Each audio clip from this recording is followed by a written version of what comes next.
গত 18 বছর মাননীয় প্রধানমন্ত্রীকে টার্গেট করে শেখ হাসিনা হেন বাজে কথা নেই যা বললেন না, তাহলে আপনি কি সেখান থেকে মুড়ি হয়েছেন?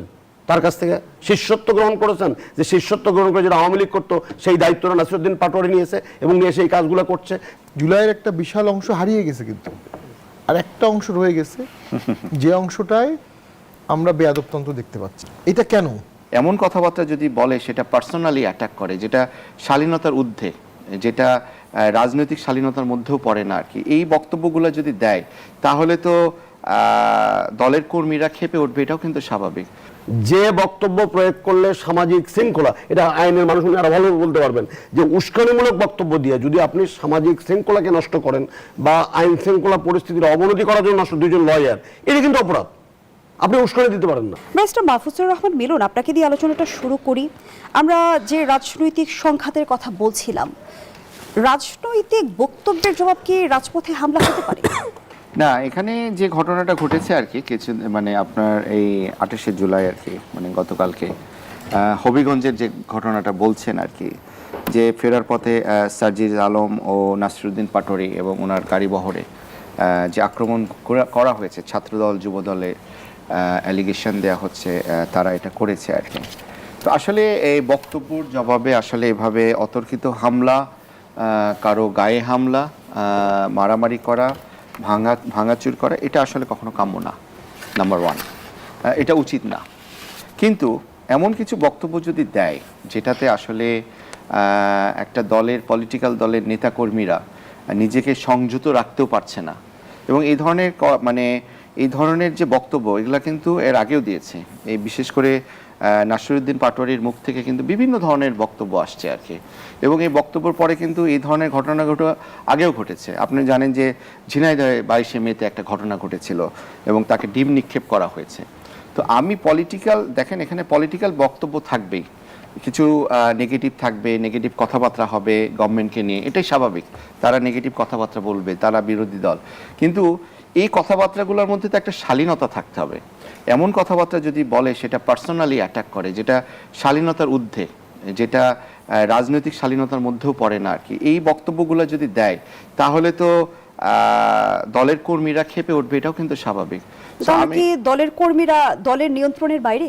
না, দলের নিয়ন্ত্রণের কখনোই বাইরে না, কিন্তু তার মানে এটা না যে যে ঘটনা ঘটলো তারা ফেরার পথে দলের হাইকমান্ড তাদেরকে বলেছে যাও আক্রমণ করো, তাও কিন্তু না, তাই না? এখানে যারা কর্মীরা আছে যা করছে দেখেন, এখন পার্টির হেডকে নিয়ে যদি এরকম কথাবার্তা বলে তারা খেপবে এবং করবে, এটা আসলে তাদেরকে কেউ নির্দেশ দিবে তারপর কাজটা করবে, এটার জন্য তারা ওয়েট করবে না, তারা এটা তাদের ভালোবাসা থেকে বলেন, মানে তাদের পার্টির প্রতি আবেগ বলেন, এটা তারা করেছে। কারণ এটা আবার করেছে কি, সে শালীনতা রেখে বক্তব্যগুলো তো দেয়নি বলে এইগুলা কিন্তু বারবার হচ্ছে।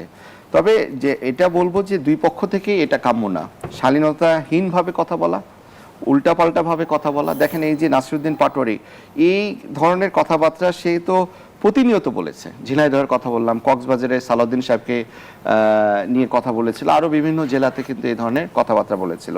তাকে অনেক জায়গায় এই যে রাশেদ আপনার যে আছে আর কি, এনসিপিতে ছিল, গণজাগরণের থেকে এখন বিএনপিতে আসছে, তাকে কিন্তু বলছে যে পলিটিক্যাল জোকার, তার যে কথাবার্তা।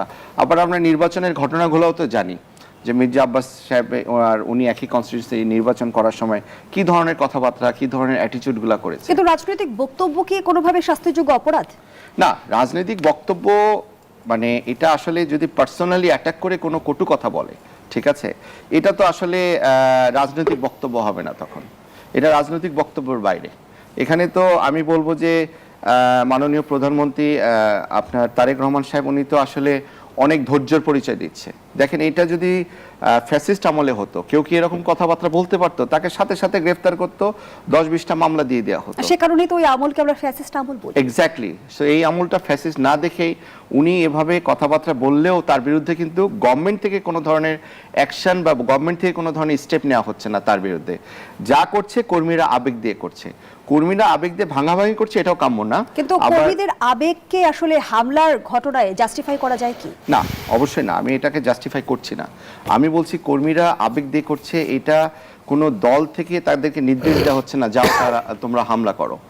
এটা কর্মীরা আবেগ দিয়ে করছে বিকজ অফ তার way of talk, the matter he said, এগুলার কারণে কিন্তু আপনার এই হামলাগুলো হচ্ছে। কর্মীরা হামলা করছে আপনি বলছেন, দল থেকে কোনো নির্দেশনা দেওয়া হচ্ছে না, কিন্তু দল কি তাহলে নীরব দর্শকের ভূমিকায় রয়েছে? না, দল নীরব দর্শকের ভূমিকায় আছে আমি এটা বলছি না।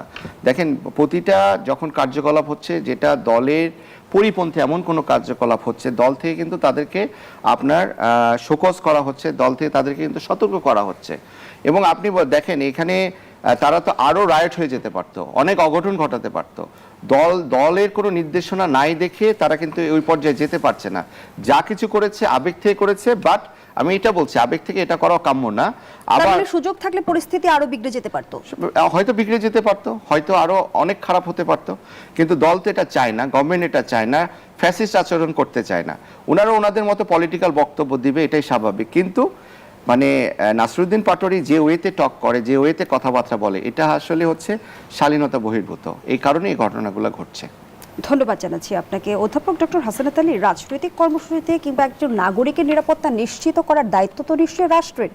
রাষ্ট্র কি সেই দায়িত্ব পালনে কোনোভাবে ব্যর্থ হচ্ছে? কেন সংঘাতময় দেখছি রাজনীতি? দেখেন, রাজনীতি সংঘাতময় হোক বা সংঘাতমুখী হোক, এটা কারোই কাম্য নয়। কারণ জুলাই অভ্যুত্থানের পরে আমরা প্রত্যাশা করেছিলাম যে রাজনীতিতে সৌহার্দ্য থাকবে, পারস্পরিক শ্রদ্ধাবোধ থাকবে, ভাষা প্রয়োগে শালীনতা বজায় রাখা হবে।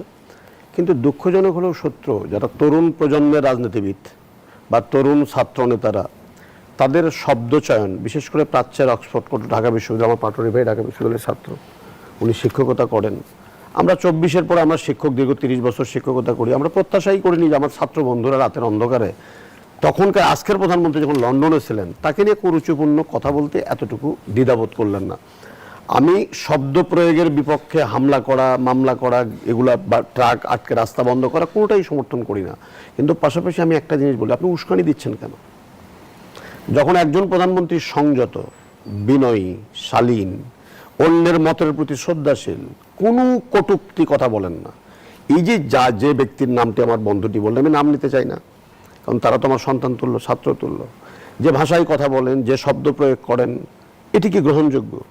এই শব্দ বোমা বা এই শব্দের অপপ্রয়োগ বা ভাষার অপপ্রয়োগ, কুরুচিপূর্ণ ভাষা, এবং একজন প্রধানমন্ত্রী, আমি ধরে নিলাম আপনি সমালোচনা করেন, তার গঠনমূলক সমালোচনা করেন, তার এই 5 মাসের সরকার মানে এমন দেশ একেবারে রসাতলে দিয়ে দিয়েছে, যদি মনে করে থাকেন আপনি করেন না সমালোচনা, আপনি পলিসি ডায়ালগ করেন, আপনি রাস্তায় দাঁড়ান, আপনি মানুষকে কথা বলেন, মানুষ আপনার কথা শুনুক।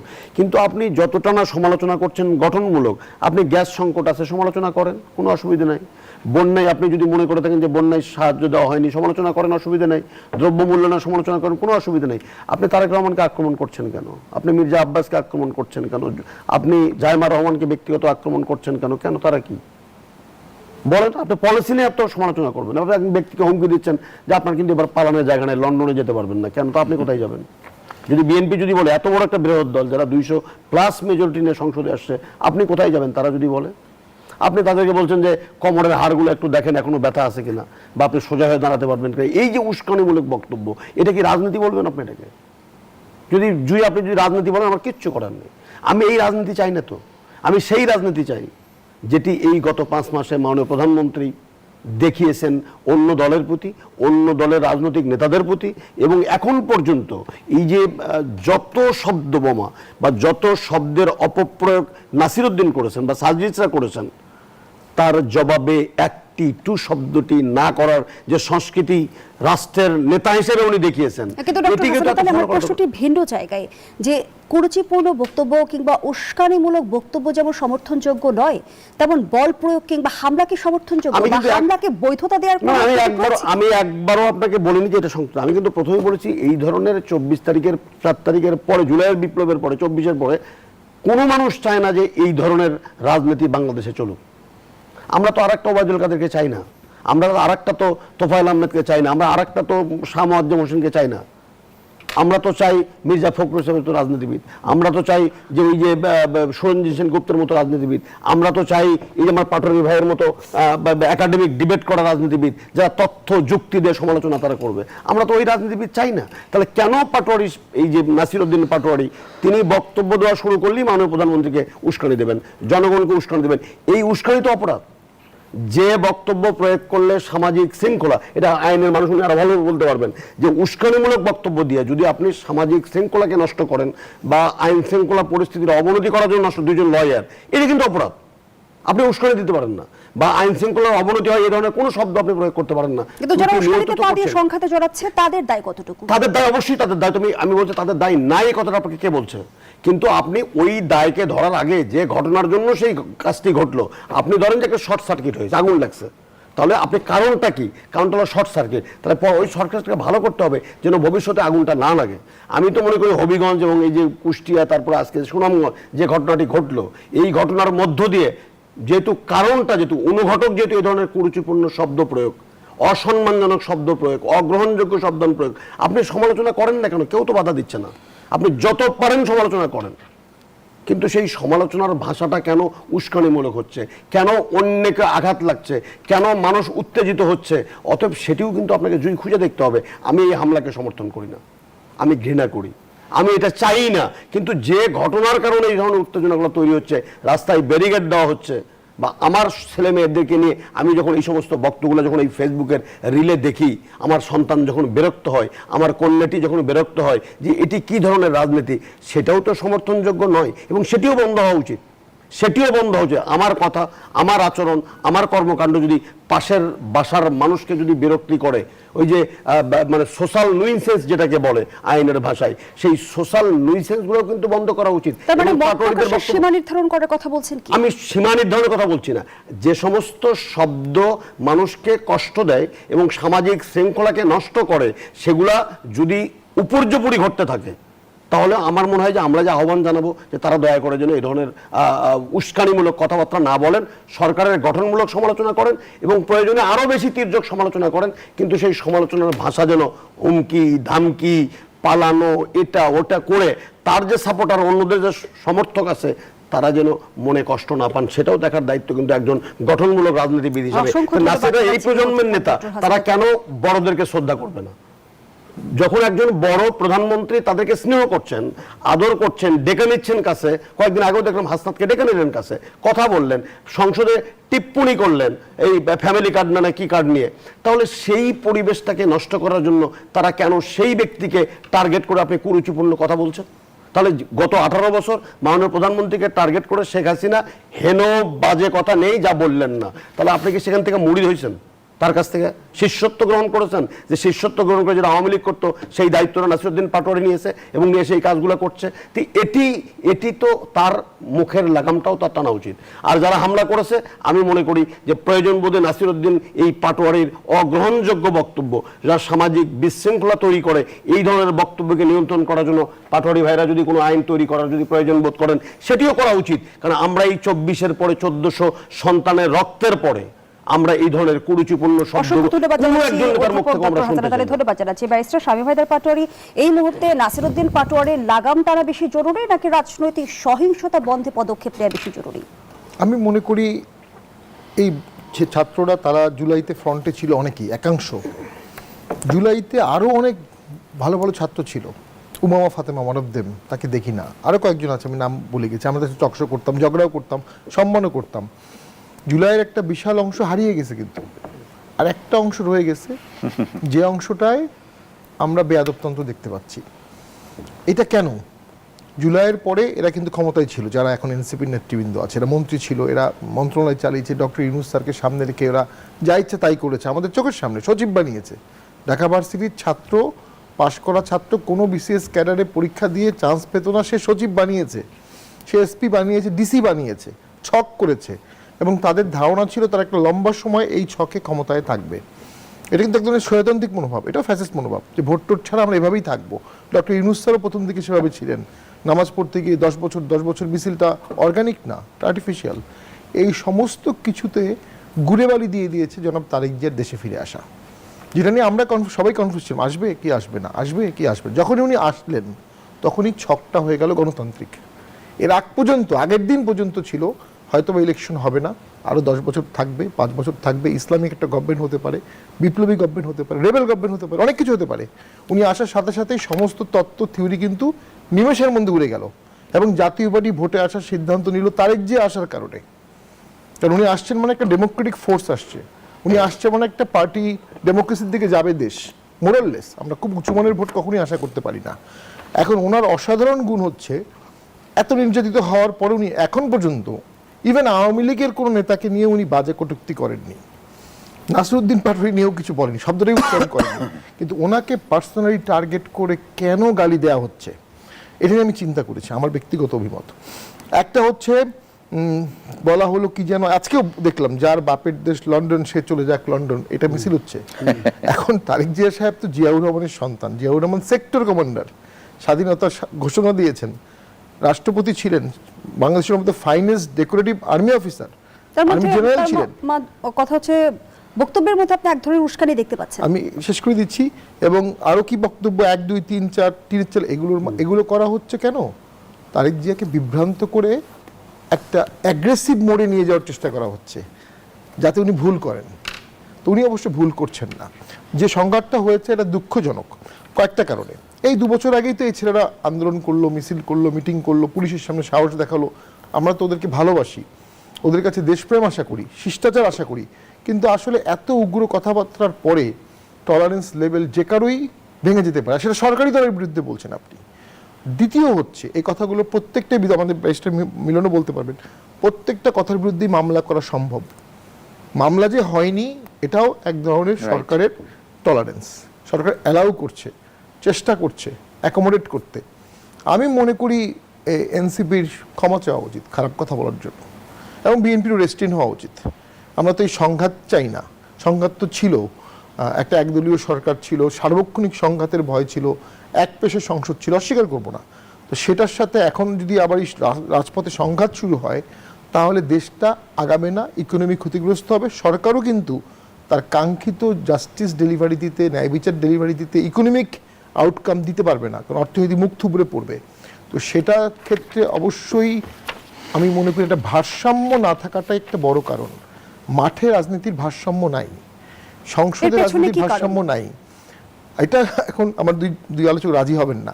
আজকে যদি আওয়ামী লীগ রাজনীতি করতে পারতো মাঠে, এখন নাসিরুদ্দিন পাটোয়ারি তারেক জিয়াকে বড় ভাই ডাকতো, পা ছুঁয়ে সালাম করতো, কারণ রাজনীতি তারপরে এই ফ্যাক্টর এলিমেন্টগুলো আছে। ব্যারিস্টার মাহফুজুর রহমান মিলন, আসলে কি তাই? আমি ব্যাপারটা ধরতে পারিনি, আরেকবার বলেন আপনি। আমরা একটু catch করার চেষ্টা করি। আওয়ামী লীগ যদি মাঠে থাকতো বা লফুলি থাকতো, তাহলে আওয়ামী লীগকে কমব্যাট করার জন্য এনসিপি সভাপতি বিএনপির সাথে একটা ফ্রেন্ডশিপ অথবা একটা পার্টনারশিপ অবশ্যই ফর্ম করতো, যেটা হয়তো already আছে। যদি আমি একটু যুক্ত করি, যেমনটি ব্যারিস্টার শামীম পাটোয়ারি বলেছে যে আওয়ামী লীগ যদি রাজনীতি করার সুযোগ পেত তাহলে নাসিরুদ্দিন পাটোয়ারি তারেক রহমানকে বড় ভাই বলে পা ছুঁয়ে সালাম করতো। এটা আসলে বলা মুশকিল আর কি। ঠিক আছে, আসলে এখানে পলিটিক্যাল অনেক ধরনের স্টেটমেন্ট হতে পারে আর কি, যে এখন আওয়ামী লীগকে প্রতিহত করার জন্য এনসিপির সাথে লিয়াজো করে তারপর করতে হবে, এটা জিনিসটা আসলে তা না। এখানে এনসিপি, জামাত আর বিএনপি তিনটাই দল বলেন না কেন, এবং অন্যান্য যা বলেন না কেন, আওয়ামী লীগের ব্যাপারে কিন্তু সবাই আবার একমত যে না, ফ্যাসিস্টদেরকে কোনোভাবে আপনার মাথায় তোলা যাবে না, কোনোভাবেই প্রশ্রয় দেওয়া যাবে না। এটার ব্যাপারে তিনজনই কিন্তু একমত বলে আমি মনে করি। সেক্ষেত্রে পাটোয়ারি ভাই যে অ্যাঙ্গেলে বলেছে আমি একটু ডিসঅ্যাগ্রি, যে বড় ভাই বলতো বা একদম হাত মেলায় তাদেরকে কাছে টানতো বা তাদের পা পড়তো, আসলে এই জিনিসটা ওভাবে বলাটা আমার মনে হয় না শোভনীয়। আমার মনে হয় হ্যাঁ, তারা একটা অ্যালাইন হয়ে আওয়ামী লীগকে তারা প্রতিহত করেছে। দেখেন 5ই আগস্টের যে ঘটনা, জুলাই আগস্টের যে ঘটনা, যে গণ অভ্যুত্থান, এটাতে তো আসলে এনসিপির যারা এখন শীর্ষ নেত্রীয় ব্যক্তিবর্গ আছে তাদের অবদান কিন্তু আমরা কেউ অস্বীকার করি না।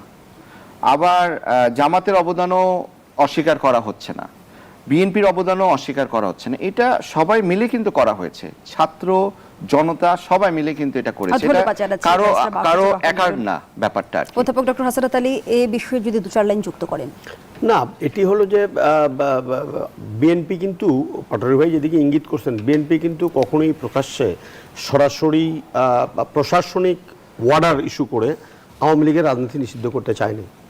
বিএনপি সবসময়ই বলেছে যে আইনের প্রক্রিয়ার মধ্য দিয়ে যে বিচার, আওয়ামী লীগ যে অপরাধগুলো করেছে, অপকর্ম করেছে, গণতান্ত্রিক প্রতিষ্ঠানগুলোকে ধ্বংস করেছে এবং এই 1400 মানুষ খুনের সাথে সরাসরি জড়িত, এটা বিশ্বব্যাংক আমাদের জাতিসংঘের রিপোর্টও আমরা দেখেছি সেগুলো। অতএব সেই বিচারিক প্রক্রিয়ার মধ্য দিয়ে যদি আওয়ামী লীগের রাজনীতি নিষিদ্ধ হয় সেটা হতে পারে, কিন্তু সরাসরি ওইভাবে বলেননি। তবে এটি তো ঠিক যে উনি যেটা বলছেন যে সেটি হলো যে বেদতন্ত্র যে শব্দটি বললেন, এটি হবে কেন? তারা তো সবাই ঢাকা বিশ্ববিদ্যালয়ের ছাত্র, আমরা তো বিশ্ববিদ্যালয়ের শিক্ষক।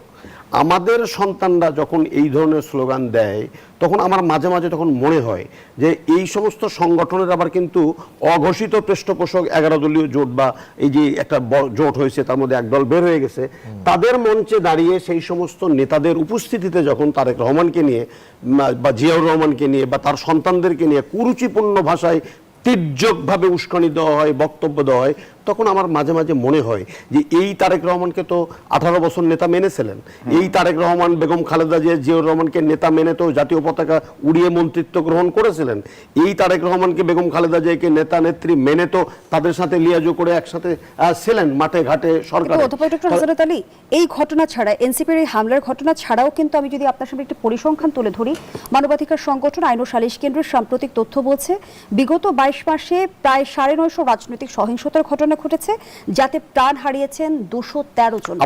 আমরা সহিংস রাজনীতির বৃত্ত থেকে কিভাবে বের হব? এই 22 মাসের মধ্যে 5 মাস কিন্তু বিএনপির, আর 17 মাসের স্ট্যাটিস্টিক যদি আপনি মিলাই দেন আইন সালিশ কেন্দ্র, আমি সার্বিকভাবেই আমি বলি তাহলে সেখানে কিন্তু ভুল হবে। কারণ এই 17 মাসের মধ্যে অন্তর্বর্তীকালীন সময় মাত্র আওয়ামী লীগ রেজিমের পতনের পরে একটা অবনতিশীল আইন শৃঙ্খলা বাহিনী, এটা ভুলে যাওয়ার কথা নয়। এবং গোটা পুলিশ বাহিনীর মনোবল একেবারে ভঙ্গুর। পুলিশ বাহিনী ডিউটি করতে পারেনি থানাতে বহুদিন, তাদের যানবাহন নাই, তাদের ঘর নাই, দরজা নেই, জানালা নেই, সব ভঙ্গুর অবস্থায়। অতএব সেই সময়ের এই তথ্য নিয়ে এসে যদি আজকের এই 5 মাসের সাথে মিলান বা যারা মিলাতে চায় তারা আসলে সঠিক তথ্য জাতিকে দিতে চান না। তবে হ্যাঁ, আমি স্বীকার করি যে আইন শৃঙ্খলা পরিস্থিতি ভালো হলে আমার ভালো লাগতো, জাতির ভালো লাগতো, সবারই ভালো লাগতো। তবে এই 5 মাসের স্ট্যাটিস্টিক্সটা দেন, নিশ্চয়ই এই 17 মাসের তুলনায় এই 5 মাসের আইন শৃঙ্খলা বাহিনীর পরিস্থিতি, আইন শৃঙ্খলা পরিস্থিতি ডে টু ডে এটা কিন্তু ইমপ্রুভ করছে। পুলিশ বাহিনীর মধ্যে আস্থা ফিরে এসেছে এবং ওই সময়টাই 17 মাসে তারা তখনও কিন্তু ওই ফেসিস্ট ভাবাপূর্ণ বা ভাবাদর্শের পুলিশটাই কিন্তু ক্ষমতায় ছিল, ওই ফেসিস্ট সরকারের ভাবাদর্শের প্রশাসনের লোকেরাই সেখানে ছিল এবং তাদের মধ্যে একটা উদ্দেশ্য ছিল ইচ্ছাকৃতভাবে আইন শৃঙ্খলা পরিস্থিতিকে অবনতি দেখিয়ে অন্তর্বর্তীকালীন সরকারকে একটা প্রশ্নের মুখোমুখি দাঁড় করাতে। অতএব সেই পরিস্থিতি এখন আর নেই, এটি হচ্ছে উন্নতির দিকে যাচ্ছে। আর একটা জিনিস আপনাকে মনে রাখতে হবে যে আমাদের মতো এই বিশ্বে যখন একবারে ভঙ্গুর একটি অর্থনীতি, ভঙ্গুর একটা আইন শৃঙ্খলা পরিস্থিতির থেকে একটা নির্বাচিত সরকার ক্ষমতায় নেয়, যখন 18টি বৎসরের মানুষের কথা বলার অধিকার ছিল না, মানুষ নির্ভয়ে চলাফেরা করতে পারতো না, রাজনৈতিক কর্মকাণ্ড চালাতে পারতো না, রাজনীতিবিদদেরকে ধরে নিয়ে যা চরিত্র হনন করা হতো, পার্টি অফিসে এই ককটেল টকটেল রেখে পুরো দলটাকেই বিতর্কিত করার চেষ্টা করা হয়েছে। সেই জায়গায় থেকে এই 5 মাসে এমনটা কিছু হয়েছে? বলেন তো আমাকে যে কোনো পার্টি অফিসে, আমার পার্টনারের হয়ে পার্টি অফিসে কিছু অন্যায় কিছু জিনিসপাতি রেখে বলা হয়েছে যে আসেন টিভি চলে আসেন, আপনারা লাইভ করেন যে এই জিনিসগুলো পাওয়া গেল? হয়নি তো। বা পার্টনারের ভাই দেখে ধরে নিয়ে যে অন্য কোনো জায়গায় বিভিন্ন জিনিসপাতি, অগ্রহণযোগ্য জিনিসপাতি রেখে লাইভ করা হয়নি তো, কিন্তু গত 18 বছর হয়েছে। অতএব সেই জায়গা থেকে আমার মনে হয় যে বিএনপির সমালোচনা করা যাবে না, আমি তা বলছি না, কিন্তু 5 মাসের একটি সরকারের যে মাত্রায় আমরা সমালোচনা করছি বা এই যে আমার যারা সমালোচনা করার চেষ্টা করছে তারা বোধহয় একটু বাড়াবাড়ি করছে। কারণ সরকার কিন্তু এখন পর্যন্ত সকল ক্ষেত্রে, আপনি আইন শৃঙ্খলা বাহিনী, সুশাসন বলেন, ব্যাংকিং সেক্টর বলেন, তারপরে আচরণগত দিক থেকে বলেন, এখন পর্যন্ত তারা কিন্তু স্মার্ট আচরণ করছে, অন্তত তাদের ভোটারদের সাথে। ধন্যবাদ জানাচ্ছি। ব্যারিস্টার শামীম হায়দার পাটোয়ারি, সরকারকে আসলে আমরা কি সমালোচনার মাত্রা তীব্রতর হচ্ছে সরকারের ক্ষেত্রে, নাকি আসলে আইন শৃঙ্খলা পরিস্থিতি বা সার্বিক পরিস্থিতি বা সহিংস রাজনীতির বাস্তবতার চিত্রটা আসলেই আমাদের ভাবার বিষয়? রাজনীতি অত্যন্ত নিষ্ঠুর বাস্তবতার খেলা। There is English term, no cards, no birds, no coconut, no excuse, no argument, no line skipping. আমি ব্যক্তিগতভাবে মনে করি সরকারকে এখনও দোষারোপ করার কোনো সময় আসেনি এবং সরকার আসলেই এখন পর্যন্ত কোনো বড় দোষ করেনি রাষ্ট্র পরিচালনায়। গুম একদম জিরো হয়ে গেছে, একটা অভিযোগ আসছে গুমের, বা পলিটিক্যাল পারসিকিউশনটাও কমে আসছে। কিন্তু জনগণ কিন্তু ডেলিভারি অফ ইকোনমিক রিফর্ম চাবে, অর্থনীতির সুফল চায়, গণতন্ত্রও চায়, জনগণ অনেক কিছু চায়। এটা দেয়াটা খুব কঠিন। সেই জন্য রাজনীতিতে আপনার একটা কথা আছে, ফ্রিকশন অফ ওয়ার্ড, যা ভন মারিয়া ক্লজউইচ। আমি ইন্টারন্যাশনাল রিলেশনের ছাত্র ছিলাম ঢাকা বিশ্ববিদ্যালয়ের 2 বছর, ওখানে অসাধারণ কিছু টিচার আমাদেরকে পড়িয়েছিলেন, যারা আবার জুলাই আন্দোলনে খুব অ্যাক্টিভ ছিলেন। তো তাদের মধ্যে একটা আছে ফ্রিকশন অফ ওয়ার, আপনি কল্পনা করবেন না তারপর আপনার যুদ্ধে এমন কিছু হবে যেটা আপনি কন্টেম্পলেশন করেন নাই। এই যে এনসিপি যে এই পরিমাণ বিয়াদবতন্ত্র করে এই পরিমাণ ইরিটেট করবে এই আমলে, এটা আমার ধারণা হয়তো বিএনপির কন্টেম্পলেশন ছিল না, তাকে ফেস করতে হচ্ছে। এরকম আর অনেক কিছু তাকে ফেস করতে হবে। তো বিদ্যমান যে সমস্যাগুলো আছে অর্থনীতির, সেটা তো আছেই। ইন্টারন্যাশনাল ইরান আর এবং আমেরিকার যুদ্ধ, একদম এই সময় নতুন গভর্নমেন্ট এসেই পড়েছে তেলের প্রবলেমে, তেলের দাম আরও বাড়বে, তেলের দাম বাড়লে ইনফ্লেশন বাড়বে, 10% ইনফ্লেশন হলে বাংলাদেশের নাভিশ্বাস চলে যাবে। তার মধ্যে আপনি যদি পলিটিক্যাল সেটেলমেন্ট রিকনসিলিয়েশন না করেন, এটা পলিটিক্যাল ক্রাইসিস বাড়াবে। জিয়াউর রহমানের সময় 22টা কু হয়েছিল, 23 নম্বর কুতে ওনাকে মারা হয়েছে। কি মর্মান্তিক ঘটনা! এই সার্কিট হাউসের গেট খোলা ছিল, একটা গাড়ি ঢুকে গেল, ভিতরে ঢুকলো, 2 জন গানম্যানকে মেরে ফেললো, জিয়াউর রহমান তার গেঞ্জি পরে সামনে তাকিয়েছিলেন, তাকে মেরে ফেলা হলো। তো আমরা যেটা অনুভব করি, পলিটিক্যাল রেজলিউশন না করলে ঘটনা হতেই থাকবে, এবং এই ঘটনা থামবে কখন? যখন একটা পলিটিক্যাল সমঝোতা হবে যে দেশ বাঁচাতে হবে, জাতি বাঁচাতে হবে, সার্বভৌমত্ব বাঁচাতে হবে। লেটস হ্যাভ এ 10 বছরের প্যাক্ট, 10 বছরের একটা প্যাক্ট করতে হবে যে 10 বছরের মধ্যে এই বিষয়গুলোতে কোনো দল কোনো কিছু করবে না। তখন সুযোগ সন্ধানীরা সুযোগ নিতে পারবে না, আর বাংলাদেশের ফরেন পলিসি তখন স্ট্রং হবে। না হলে যেটা হবে, বাংলাদেশের এই দ্বন্দ্বের সুফল হিসাবে সরকারকে দুর্বল করা হবে, বা হবে সরকার কঠোর হতে পারবে, সেই ক্ষমতা সরকারের আছে, তখন সরকারকে ফ্যাসিস্ট গালি শুনতে হবে। আমি সফট অর্থে বলছি। তবে সরকারের সামনে একটা সুযোগ আছে। আমি মনে করি লোকাল গভর্নমেন্ট ইলেকশনটা মোটামুটি টলারেবল হওয়ার পরে সরকার মাঠ পর্যায়ে একটা লেজিটিমেট শক্তি পাবে। পুলিশ প্রশাসন অবশ্যই সরকারি পুলিশ প্রশাসন, তাদেরকে অবিশ্বাস করার কিছু নাই। 17 বছরে তো 17 লক্ষ সরকারি কর্মচারী আওয়ামী লীগের আমলেই ছিল, সেই 17 লক্ষই এখন দেশ চালাচ্ছে। কারণ আপনি তাদের নামে মামলা দিতে থাকেন, বন্ধু বান্ধব একজন পুলিশ যদি দেখে আমার বন্ধু আইসিটি ট্রাইব্যুনালে দোষে নির্দোষে, সে কিন্তু ডিমোরালাইজড হয়ে যাবে। আমি আইসিটি ট্রাইব্যুনালে বেশ কিছু মামলার নথি পড়ে দেখেছি, কনস্টেবলের বিরুদ্ধে মামলা দেওয়া হয়েছে, আওয়ামী লীগের ওয়ার্ড নেতৃবৃন্দের বিরুদ্ধে মামলা দেওয়া হয়েছে। ফিলোসফিটা কিন্তু এত নিচে আসার মতো না। ফিলোসফিটা হবে টপ লিডারের এক্সিকিউশন হবে, আর বাকিদের ক্ষেত্রে তারা আন্ডার চেইন অফ কমান্ডে ছিল। তো ডিসিপ্লিনারি ফোর্সের অনেককে এবং আর্মিদেরকেও করা হচ্ছে। ফলে যেটা হচ্ছে, রাষ্ট্র যেসব ইনস্টিটিউশনের ভিত্তিতে চলে সেই জায়গাটা ডিমোটিভেট হচ্ছে। ধন্যবাদ জানাচ্ছি আপনাকে ব্যারিস্টার মাহফুজুর রহমান মিলন। যেমনটি আইন ও সালিশ কেন্দ্রের তথ্য মতে জানা গেল, রাজনৈতিক সহিংসতার সিংহভাগ ঘটনাই ঘটছে দলের ভেতরের অভ্যন্তরীণ কোন্দলে। দলের ভেতরের অভ্যন্তরীণ কোন্দল বাড়ার মূল কারণ কি আধিপত্যের লড়াই? না, দেখুন, দলের ভিতরে যে কোন্দলগুলা ইন্টারিম গভর্নমেন্টের সময় বেশিরভাগ হয়েছে। আপনার যখন বিএনপি যখন গভর্নমেন্ট ফর্ম করলো, তারপরে কিন্তু দলের ভিতরে কোন্দলের যে বিষয়গুলো সেগুলো কিন্তু আর এভাবে আসেনি আর কি। আমরা যেটা দেখেছি কি, যে আপনার 5ই আগস্টের পরে একটা পক্ষ দলের ভিতরে বলেন, দলের বাইরে বলেন, বিভিন্ন ধরনের সুযোগ সুবিধা নেওয়ার চেষ্টা করলো, এবং বিশেষ করে আপনার মফস্বল অঞ্চলগুলোতে, জেলা অঞ্চলগুলোতে আমরা দেখেছি যে কিভাবে আপনার পুকুর দখল শুরু হলো, বালুঘাট দখল শুরু হলো, জমি দখল শুরু হলো। একসময় দেখা গেছে যে আসলে ফ্যাসিস্টদের কারণে অনেক কিছু থেকে তারা বঞ্চিত হয়েছে, তারা এখন কিভাবে নিজেরা সুবিধা নেবে এই ক্ষেত্রে মানে এগুলো শুরু হলো। তো এগুলা দলের ভিতরে যে আপনার শিষ্টাচার, সেটা কিছুটা নষ্ট হয়েছিল। বাট এটাও আমি বলি, বিশেষ করে বিএনপির সময় আর কি, যখন ইন্টারিম গভর্নমেন্টের সময় এই ধরনের অ্যালিগেশনগুলো যখন আসলো দলের ভিতর থেকে, দলের যারা নেতাকর্মীরা করেছিল, প্রায় 4000 চিঠি ইস্যু করেছে রিজভী সাহেব, তাদেরকে শোকজ করেছে, বরখাস্ত করেছে, তাদেরকে কারণ দর্শাও নোটিশ দিয়েছে, বিভিন্ন ধরনের স্টেপ কিন্তু নেওয়া হয়েছে। এবং হাইকমান্ড থেকে কখনো এই ধরনের কোনো কর্মকাণ্ডে কিন্তু উৎসাহ দেওয়া হয়নি, যে হাইকমান্ড থেকে উৎসাহ দেওয়া হচ্ছে হ্যাঁ এখন মারো কাটো যা খুশি করো। এগুলো যারা করেছে তারা নিজেরা করেছে, ব্যক্তি স্বার্থে করেছে। আর অন্যান্য দলেও যে হয়নি, ওই সময় ইন্টারিম গভর্নমেন্টের সময় এনসিপিও যে করেনি, জামাতের লোকজনও যে করেনি তা না, সবাই মিলে করেছে। তবে মানে এখানে দলীয় প্রধানদের বা দল কখনো এগুলাকে আপনার মানে বলেনি যে এগুলা করো। তো এখন যেটা দেখা যাচ্ছে আর কি আপনার এই ইলেকশনের পরে দলের ভিতরে যে শিষ্টাচার যেটা আছে সেটা কিন্তু আমার মনে হয় বহাল আছে, বিএনপিতে বহাল আছে, এনসিপিতে বহাল আছে বলে আমার মনে হয় কিন্তু না। রাজনৈতিক দলগুলোর মাঝে তো আমরা দেখছি যে মতবিরোধ তীব্র আকার ধারণ করছে, বিশেষ করে গণভোটের রায় বাস্তবায়ন এবং জুলাই সনদ কেন্দ্রিক না, ভাবে হবে। দেখেন রাজনৈতিক দলগুলো আসলে যদি জেদ ধরে বসে থাকে যে এই তাল গাছটা আমার, তাহলে তো মুশকিল, তাই না? দেখেন ওনারা জুলাই সনদ বলছে, গণভোটের কথা বলছে, এখানে আলটিমেটলি আমরা দেখেছিলাম কি যে ঐক্যমত কমিশন যেটা হয়েছিল সেখানে তারা 84টি বিষয়ে একমত হয়েছিল যে এটা আমরা বাস্তবায়ন করব। দেখেন এই বাস্তবায়ন কি হচ্ছে না বা হওয়ার পথে নেই? দেখেন এখানে কিন্তু আপনার একটা বিশেষ সংসদীয় কমিটি করার জন্য কিন্তু অলরেডি আপনার আইনমন্ত্রী, মাননীয় আইনমন্ত্রী সাহেব কিন্তু এপ্রিলই বলেছে যে আমরা একটা 17 সদস্য বিশিষ্ট একটা বিশেষ সংসদীয় কমিটি করব। এবং দেখেন ওনাদের যে ইন্টেনশন বোনাফাইড, ওনারা কিন্তু বিরোধী দল থেকেও কিন্তু বলেছে যে আপনাদের থেকেও সদস্য দেন। ওনারা ডিসঅ্যাগ্রি করলো, বলেন যে না এটা সংস্কার কমিটি হলে তাহলে যাব। ওনারা আসলে কনস্টিটিউশনটাকে বুঝতে পারছে না। কনস্টিটিউশনে কিন্তু সংবিধান সংস্কার কিন্তু অনুচ্ছেদে নাই। সংবিধান কিভাবে পরিবর্তন করা যাবে এটা অনুচ্ছেদ 142-এ বলা আছে, হয় সংযোজন, পরিবর্তন, প্রতিস্থাপন, রহিতকরণ, এভাবে করা যাবে, সংস্কার শব্দটা নাই।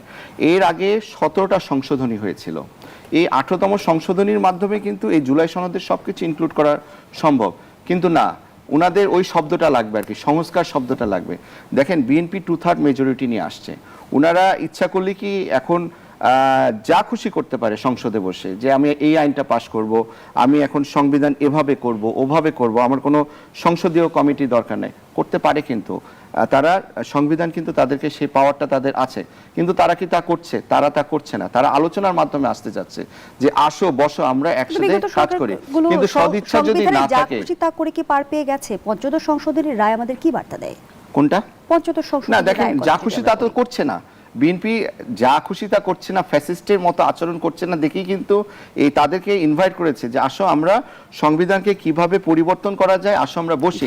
ওনারা সদিচ্ছা তাদের নাই আসলে। অধ্যাপক ডক্টর হাসানাত আলী, ছোট্ট করে জানতে চাই, যেমনটি জামায়াতের সেক্রেটারি জেনারেল মিয়া গোলাম পরোয়ার বলেছেন, গণভোটের রায় মেনে জুলাই সনদ বাস্তবায়ন না করলে ছাত্র জনতা জুলাই সনদ বাস্তবায়নের দাবিতে রাজপথে নামতে বাধ্য হবে। ছাত্র জনতা রাজপথে নেমে আসলে পালানোর সুযোগ পাওয়া যাবে না।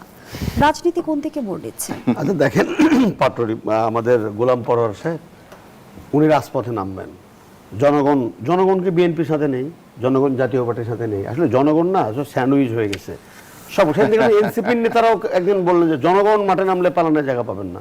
আসলে জনগণ কারা?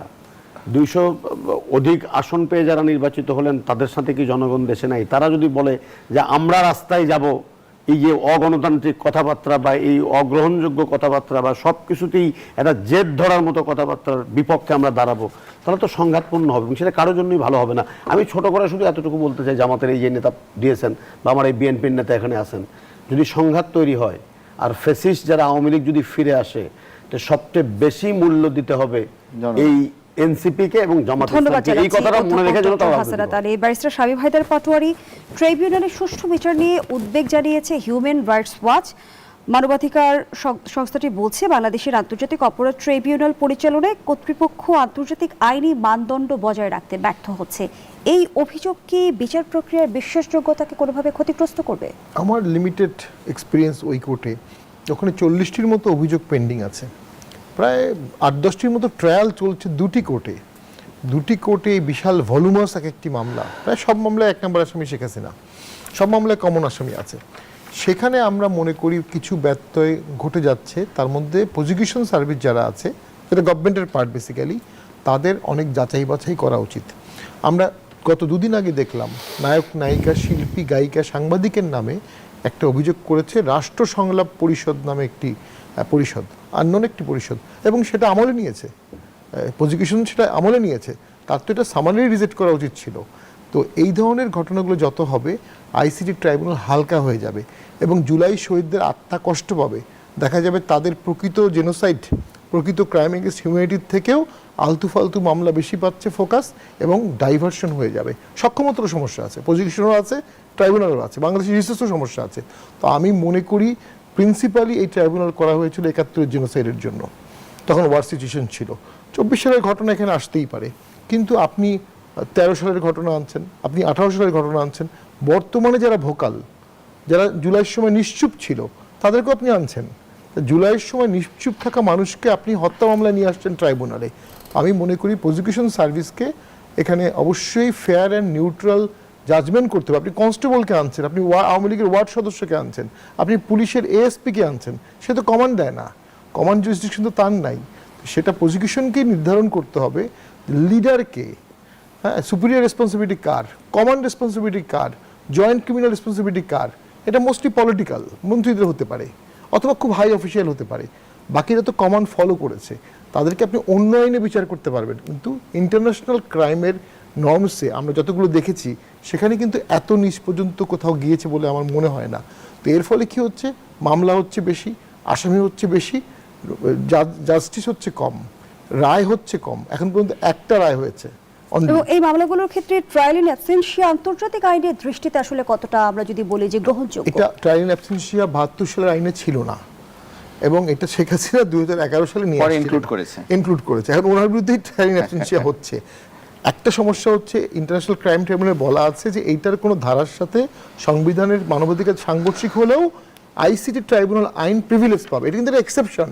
কিন্তু শেখ হাসিনার আমলে এবং 25 সালের যে অ্যামেন্ডমেন্টগুলো করা হয়েছে, 26 সালে যে অ্যামেন্ডমেন্টগুলো করা হয়েছে, এইটাতে আইনের অর্ধেকটাই মানবাধিকার পরিপন্থী হয়ে গেছে টোটালি। আপনি অফেন্স ক্রিয়েট করে বলছেন এখন এটার আন্ডারে আপনাকে ট্রায়াল করা হবে। আপনি বললেন যে সেনা কর্মকর্তারা সাসপেন্ড হয়ে যাবে, সাথে সাথে ডিসমিস হয়ে যাবে, চার্জশিট হওয়ার সাথে সাথে, কিন্তু আপনি এখানে কনভিকশন হননি। কিন্তু আমাদের আইনের স্বতঃসিদ্ধ ধারা হচ্ছে আপনি কনভিক্টেড হলে তারপর ডিসমিস হবেন ন্যাচারালি। তো ওই ফান্ডামেন্টাল রাইটসের সাথে অনেকগুলো ধারা কন্ট্রাডিক্ট হচ্ছে, কিন্তু আইসিটি আইন প্রেভেল করছে বিকজ আর্টিকেল 47A তে বলেছে আইসিটি আইনটা প্রেভেল করবে। তো এটা একটা ব্যাখ্যারও ব্যাপার আছে। আপনি যখন এক লাইনে যদি একটা বিষয় জানতে চাই যে বিচার দ্রুত করতে যে ন্যায় বিচারে এক ধরনের ঝুঁকি তৈরি হচ্ছে কিনা? বিচার ইনফ্যাক্ট দ্রুতও করতে পারছে না, আমি বলবো বিচারের পরিধিটা অনেক বেশি বড় করে ফেলেছে, এবং অনেক বেশি সংস্থা, অনেক বেশি নাগরিক, অনেক লেয়ারের মানুষকে এখানে আসামি করা হচ্ছে, এবং যাকে আসামি করা হচ্ছে প্র্যাকটিক্যালি তার লাইফ শেষ, কারণ ওই কোর্ট কাউকে জামিন দেয় না ন্যাচারালি। একজনকে দিয়েছে এখন পর্যন্ত, তার চাকরি শেষ, তার লাইফ শেষ, তার জামিন হবে না। তো আপনি কেন একটা হার্শ লতে যারা চাকরি করেছে, যারা কমান্ড ফলো করেছে, তাদেরকে কেন নিয়ে আসবেন? আপনি লিডারকে আনতে পারেন যদি সাক্ষী প্রমাণ থাকে। তো আমি তো মনে করি সেখানে প্রসিকিউশন সার্ভিসকে এবং গভর্নমেন্টকে আরও বেশি ম্যাটিকুলাসলি স্ক্রুটিনাইজ করতে হবে, বাঁচতে হবে কোনটা ইন্টারন্যাশনাল ক্রাইম। তা না হলে ন্যায় বিচারের ব্যত্যয় ঘটবে এবং সেগুলো দেশে বিদেশে সমালোচিত হবে।